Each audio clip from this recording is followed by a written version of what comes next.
Yet I'm here today not merely to condemn the past chaos of Iran's leaders, but to offer them a new path and a much better path toward a far better and more hopeful future. As I've shown repeatedly, I am willing to end past conflicts and forge new partnerships for a better and more stable world, even if our differences may be very profound, which obviously they are in the case of Iran. I have never believed in having permanent enemies. I am different than a lot of people think. I don't like permanent enemies, but sometimes you need enemies to do the job, and you have to do it right. Enemies get you motivated. Your other piece, the White House just casually floated a move that would be traitorous to the very idea of America. You said unless every other elected official in this country stands up against even the consideration of this extremist pipe dream, there is no point in being a citizen of this country anymore. Talking about no more habeas corpus, you said habeas corpus is not a revocable privilege. It is a right guaranteed to everyone incarcerated, and calling it a privilege that could be suspended to suit the whims of his boss, Stephen Miller, proves himself to be a traitor not only to the American idea, but also to the freaking Magna Carta. It's Clause 39 of the Magna Carta guarantees you the right of habeas corpus. Right. 1215! And by the way, I think you echoed Rude Pundit's point that you both made so well. An immigration policy dispute is not an invasion. A 600-person street gang is not an army. I mean, you don't even have to be a lawyer to just go, what? Right? Well, when did we become such nervous Nellies, as my mother would say? We get 600, even if it's 600, and I don't think it's that many, of this, newly formed Venezuelan, invasion force. Lock them all up. Yes. Yeah. There's an idea. Put them in jail. Hey, we broke the mafia in Boston in 2 years. Of course, we needed Whitey Bulger to help us. Well, there's that. Yeah. Oh, my God. So let's talk about... Got to break a few eggs, after all, but it worked. So let's talk about this ridiculous... So Ron says China agreed to reduce the tariffs they raised in response to Trump's tariffs after Trump agreed to lower his tariffs, create a problem, surrender, then declare victory. Mm-hmm. I mean, this is just what's going to keep happening, isn't it? I mean, every 90 days or whatever, or maybe not, or like you said, maybe not even 90. Yeah, you shoot yourself in the foot, and you find out you can't walk, so to balance it off, you shoot yourself in the other foot. Right. The only thing he really cares about is knuckling the migrants. Right. I think the whole economic policy has to do with making himself rich. Mm-hmm. Yeah. Because otherwise it doesn't make any sense.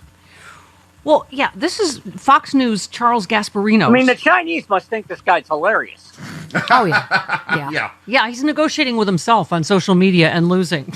I mean, it's... So Fox News' Charles Gasparino, the financial analyst, said, breaking, Trump raised tariffs on the world, the markets, particularly the bond market, which we need to finance our debt, rebelled. Trump then was forced to back off. End of story. Film at 11 of the president spinning this as a major victory. But what we've seen is a little lesson on how markets exert their power, how when you have to depend on them, as we still do. And remember, it's really the budget deficit that's causing the trade deficit. And we need the budget deficit to maintain our standard of living. You can't go to trade war with the world without bad stuff happening. Well, even all his outlets, Fox News, Wall Street Journal, are talking about what a disaster. I'm not an economist, and I do not even play one on the blog because I don't know what the hell I'm talking about. I knew this was a bad idea. And why do I know this is a bad idea? Because they taught me history. Mm-hmm. Right. I knew what the Smoot-Hawley tariff was. Right. You cannot finance we couldn't finance a federal government with 18 states with tariffs alone. Yeah. Without having a cycle of a boom and bust that impoverished us every 5 years. Yeah, I mean, and plus, just so we've been talking all morning. Trump signed an executive order that asks pharmaceutical companies to voluntarily lower drug prices, but it was not clear what legal authority he would take, and he threatened to use the power of the federal government if companies don't comply. Charlie, Joe Biden passed this law. I mean, this is like what this is going to be. Him saying, ripping up something Biden does, then trying to do it again and put his own name on it, right? Yeah, exactly. Yeah, exactly. Chris is right. He's a timeshare salesman. Yeah, totally. See? Amway, I'm right. /Amway. I'm right. /Herbalife. I'm right. Charlie thinks I'm right. Yeah, whatever. Yeah, you mentioned Stephen Miller. Stephen Miller was uncharacteristically mum after Trump announced he was signing an executive order to reduce drug prices, in contrast to his long history of lambasting price controls as commie. Well, it doesn't take long to find old tweets these days. Here's one from August 2024. Commie's gonna commie, wrote Miller. The only thing price controls deliver is shortages and famine. He's previously bashed Kamala Harris's comrade Kamala, or Kamala Marx. I mean, they're just they have no compunction about him doing. This entire this entire country has to suffer because this goober couldn't get a prom date. Right. In Santa Monica. I don't see that. I don't see that quite as the historical marker that it should have been. I mean, didn't he have a cousin or something? Yeah, we don't. The sad Santa Monica history of Stephen Miller. We don't know. Yeah, we've gone over it quite a bit on this program. Yes, we have. A lot of talk of Montana, below and above. By the way, speaking of this drug price thing, did you see Trump roasting his seriously overweight friend who got the fat shot? I'm like, no. Oh my God. He said, a friend of mine who's a businessman, very, very, very top guy. Most of you would have heard of him, a highly neurotic, brilliant. This guy's going to love Trump now. Sounds like Elon Musk. Brilliant businessman, seriously overweight. That was Trump saying someone's overweight. Okay. And he takes the fat shot drug. He called me up. He said, President. He used to call me Donald. Now he calls me President. So that's nice respect. God. God. God. I'm sure this guy still loves him. This fatty that I know took. Yeah. Oh my God. Trump takes the fat shot, but he takes it in his head. It's a major difference. Charlie, so what? I want my own airplane, by the way. I spent 13 days in Qatar once. I think I'm owed an airplane. I don't want a big one. I told Chris I was going to get him one. Given I've got, I've saved so much money on dolls and pencils. Sure, right?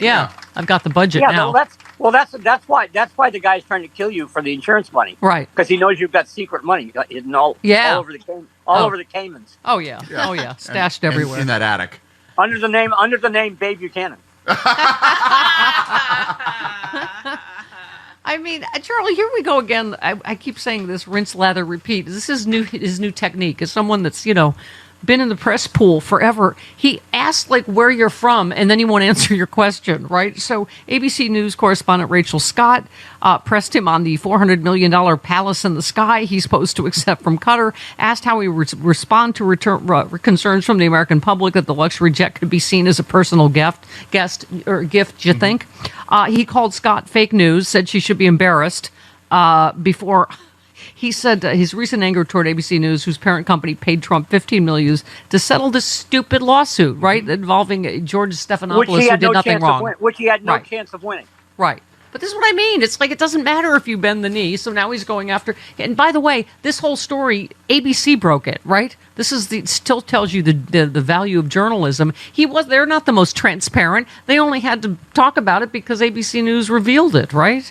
Yeah. What were they going to do? Put out a White House daily log. President got up. President ate 3 Big Macs for breakfast, and then took a bribe. Yeah, which is pretty much his day. 9:15. President expelled 2 of the 3 Big Macs he had for breakfast. Oh, hey there, it's Stephanie Miller. If you're like me and you love sharp political insight, pointy, you like it pointy and sharp, bold opinions, and a touch of humor to make sense of these crazy times, have I got some fantastic news for you. The Political Voices Network is now on Substack. This is your new go-to for the best in independent media. We're talking about my show streaming daily with episodes on demand, the fearless of journalism of Brian Karem, the brilliant side-splitting satire of John Fugelsang, the unrelenting working class advocacy of Rick Smith, and so much more. Here's the best part. Subscribing is so easy. You can join for free or go to the extra mile. Support these incredible independent voices by signing up for a full subscription starting at just $8. You'll get access to exclusive content, behind-the-scenes insights, and a chance to directly fuel fearless, unfiltered media. So what are you waiting for? Head on over to politicalvoicesnetwork.com. Hit that subscribe button and become part of the movement keeping truth alive in an era of corporate media overload. Every subscription helps, especially yours. One more time, that is politicalvoicesnetwork.com. Sign up now. Do it.